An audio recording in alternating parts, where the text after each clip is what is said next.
నూలులో శతాబ్దాల గౌరవం, పట్టు పరంపరకు ప్రతీక, సంప్రదాయానికి శాశ్వత చిరునామా సఖీ.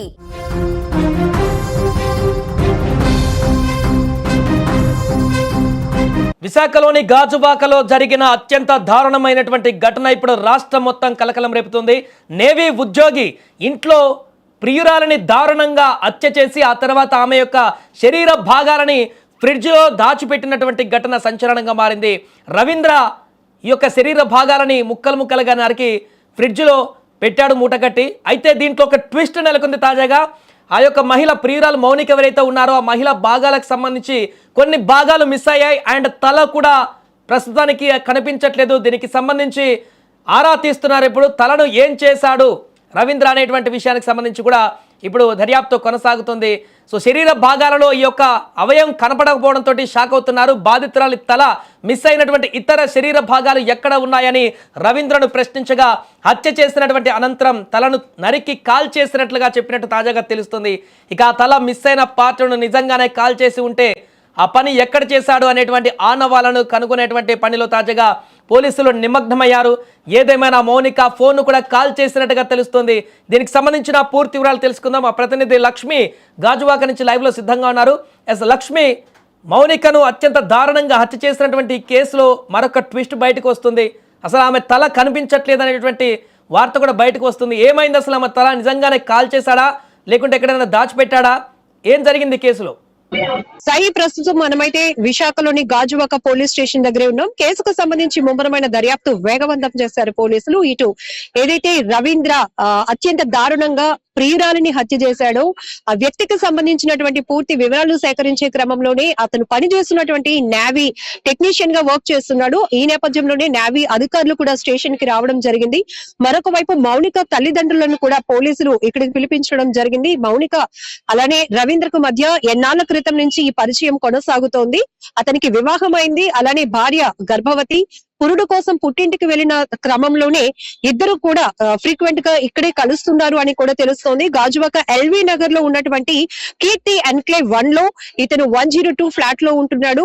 పక్క వాళ్ళు కూడా ఇచ్చిన సమాచారం ఏంటంటే అప్పుడప్పుడు ఒక అమ్మాయి అయితే వచ్చిపోతూ ఉంటుంది. అది ఎవరు అనేది మేము కూడా అనుమానించలేకపోయాం. ఎందుకంటే తరచుగా ఒక ఇంట్లో ఎవరైనా ఉన్నప్పుడు సిస్టర్స్ కావచ్చు, బంధువులు కావచ్చు, ఎవరైనా వచ్చి వెళ్తూ ఉంటారని. బట్ నిన్న రాత్రి ఏదైతే ఈ రవీంద్రకు సంబంధించినటువంటి ఫ్లాట్ లో ఇంత దారుణంగా తన ప్రియురాలిని హత్య చేశాడు. అది కూడా ముక్కలు ముక్కలుగా నరికి శరీర భాగాలను మూటలు కట్టి 2 మూటలను ఫ్రిడ్జ్ లో దాచిపెట్టడం, మరొక మూటను తల అలానే చెప్పులు, తనకున్నటువంటి సెల్ ఫోన్ సిమ్ కి సంబంధించింది ఒక కవర్ తో ప్యాక్ చేసి వాటిని దారపాలంలో తగలబెట్టినట్లుగా కూడా రవీంద్ర పోలీసుల విచారణలో అంగీకరించడం జరిగింది.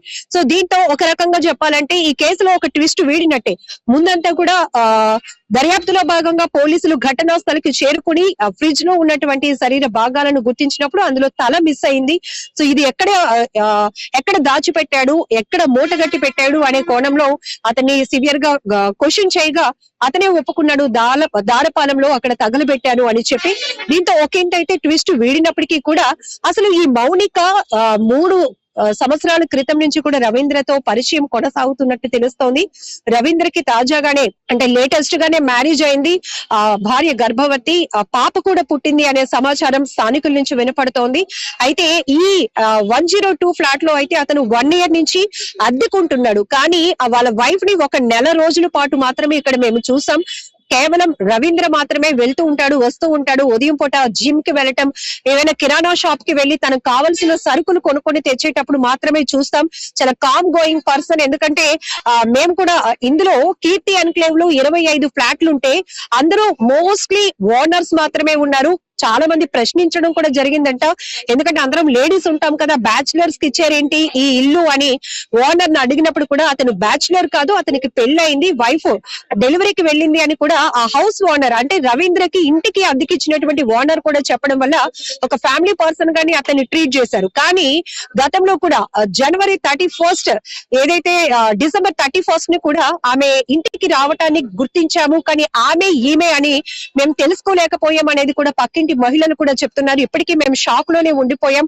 అందరూ మాకు ఫోన్ కాల్ చేసి మీ ఇంటి పక్క ఫ్లాట్ లోనే ఈ హత్య జరిగిందంట కదా, మూటలు కట్టి ఆ అమ్మాయి శరీర భాగాలను ఎక్కడెక్కడో పడేశాడంట కదా, ఫ్రిడ్జ్ లో పెట్టాడంట అని అడుగుతుంటే ఇప్పటికీ మాకు కంటి మీద కునుకు లేదు, వణుకు పుడుతోంది మేడం అంటూ వాళ్ళు కూడా సుమన్ టీవీతో మాట్లాడుతూ చెప్పడం జరిగింది. సాయి, అంటే ఈయన చంపేసిన తర్వాత ముక్కలు చేసి అసలు ఈ హత్యకు సంబంధించిన ఆనవాళ్ళు లేకుండా తప్పించుకోవడానికి ఇలా ముక్కలు చేసి ఫ్రిడ్జ్ లో పెట్టాడా?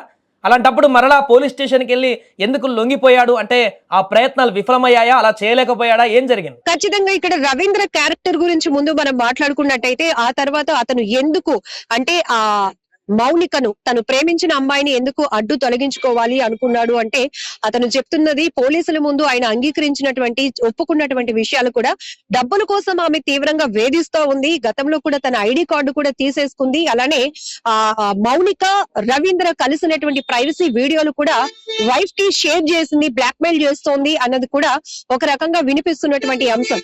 అయితే స్థానికంగా ఉన్న వాళ్ళు గాని, హౌస్ ఓనర్ గాని, అలాగే డ్యూటీకి సంబంధించినటువంటి వాళ్ళు, నేవీ వాళ్ళకు సంబంధించి వాళ్ళు మాట్లాడుతుంది, రవీంద్ర చాలా కామ్ గోయింగ్ పర్సన్, ఎవరి ఊసు తీసుకురాడు, ఎందుకంటే వచ్చాడా వెళ్ళాడా ఉన్నాడా అన్నట్టే ఉంటాడు తప్ప అతను ఇంత ఘాతుకానికి ఇంత దారుణానికి ఒడిగట్టాడు అంటే మేమే నమ్మలేకపోతున్నాం అంటున్నారు.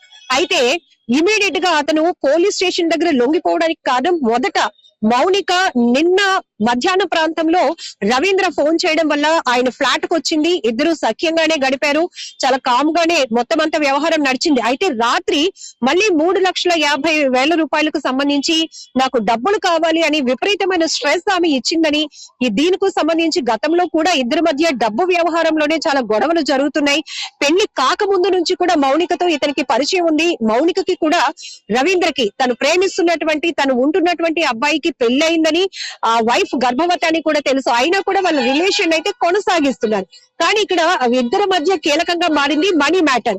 సో ఈ మనీ మ్యాటర్ వల్ల తీవ్రమైన ఒత్తిడి ఎదుర్కొంటున్నాను. ఇది కాస్త సివియర్ అయితే గనక తన ఫ్యామిలీకి తన జాబ్ కి ఒక డిస్టర్బెన్స్ క్రియేట్ అవుతుందేమో, ఇది ఒక ఒత్తిడిగా మారింది. ఈ అమ్మాయి తను ప్రేమిస్తున్నాను అనుకున్నాను కానీ ఒత్తిడిగా మారటం వల్ల అది కాస్త నిన్న వీళ్ళిద్దరి మధ్య డిస్కషన్ కూడా తారాస్థాయికి చేరుకోవటం వల్ల ఆమెను ఇంట్లో ఉన్నటువంటి కత్తి తీసుకొని హత్య చేసిన తర్వాత ఇది మళ్ళీ ఈ నేరాన్ని కప్పిపుచ్చుకోవటానికి నేరం నుంచి తను స్కిప్ అయ్యే క్రమంలోనే ఆ అమ్మాయి బాడీని ముక్కలుగా చేసి తల భాగాన్ని వేరు చేశాడు, కాళ్ళ భాగాన్ని వేరు చేశాడు, బాడీ మొత్తం 4 మూటలుగా కట్టి 2 ప్యాకింగ్లు మాత్రం ఫ్రిడ్జ్ లో దాచిపెట్టడం జరిగింది. ఒక మూటను మాత్రం తీసుకెళ్లి దారపాలెంలో తలని అలానే ఆమె చెప్పుల్ని, ఫోన్, సిమ్ వీటిని తగలబెట్టినట్టు కూడా తెలుస్తోంది.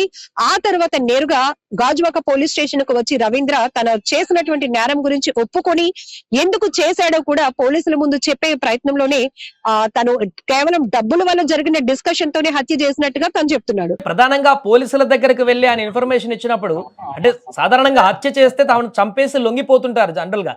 కానీ ఇతను చంపేసిన తర్వాత బాడీ పార్ట్స్ ముక్కలు చేసి ఆ తర్వాత కొన్ని పార్ట్స్ ని ఆ మొబైల్ ని సిమ్లు అన్నిటి కూడా దహనం చేసేటువంటి పరిస్థితి దాకా వెళ్ళి ఆ తర్వాత ఎందుకు లొంగిపోయాడు అంటే పోలీసులకు ప్రాథమికంగా చెప్పినప్పుడు అంటే హత్య చేశాను కాబట్టి ఇది లొంగిపోయాననేది ఒక విషయం. బట్ హత్య చేసిన తర్వాత తప్పించుకోవడానికి ప్రయత్నం చేశాను కానీ కుదరలేదని చెప్పేసి చెప్పారా, లేకుంటే పోలీసులకు ఏం చెప్పారు? సాయి, ఇక్కడ మనం కొన్ని కేసులు కూడా తీసుకోవాలి. ఎందుకంటే గతంలో కూడా మనం చూసాం, ఒక వ్యక్తిని హత్య చేస్తే అక్కడ ప్రాణం ఉండదు, వాళ్ళ నుంచి ఎటువంటి వేధింపులు కూడా ఉండవు అని తెలిసినప్పటికీ కూడా వాళ్ళ నుంచి గత అనుభవాలు, స్ట్రెస్ కావచ్చు, లేకపోతే వాళ్ళ నుంచి వేధింపుల తీరు కావచ్చు, ఇవన్నీ కూడా వాళ్ళ కోపాన్ని మరింతగా పెంచడానికి కారణం అవుతాయని ఇక్కడ చెప్పాలి. ఎందుకంటే ప్రధానంగా అతను గతం నుంచి ఈమెతో సన్నిహితంగా ఉంటూ ప్రేమను కంటిన్యూ చేస్తున్నప్పటికీ కూడా ఇప్పుడు అతనికి పెళ్ళైంది కాబట్టి ఇది వివాహేతర సంబంధంగానే వీరిద్దరు కొనసాగిస్తున్నారు.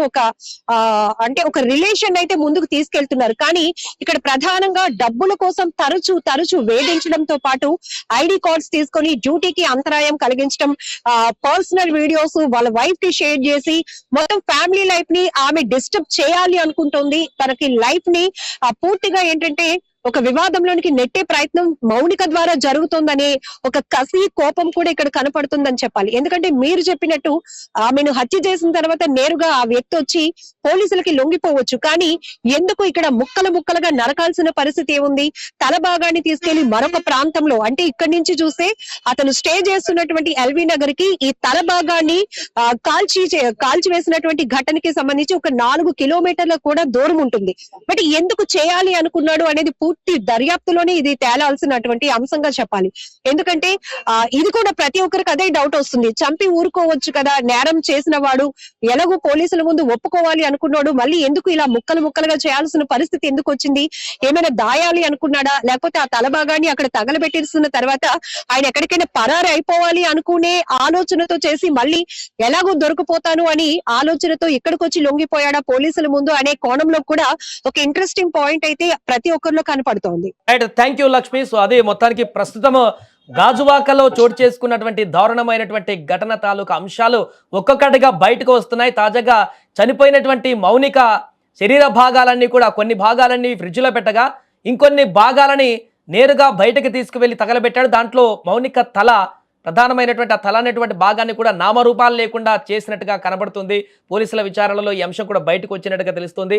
మొబైల్, అదేవిధంగా మౌనిక మొబైల్ ఫోన్, అదేవిధంగా సిమ్స్, ఇంకా ఇతరత్ర ఆమె దగ్గర ఉన్నటువంటి ఐటమ్స్ అన్ని కూడా కాల్ చేసి తలతో పాటుగా మిగతా భాగాలను మాత్రం ఫ్రిడ్జ్లో పెట్టి పోలీసులకు లొంగిపోయాడు. ఏదేమైనా ఈ ఘటనలో పోలీసుల విచారణలో ఇంకా ఆసక్తికరమైనటువంటి అంశాలు బయటకు వస్తున్నాయి.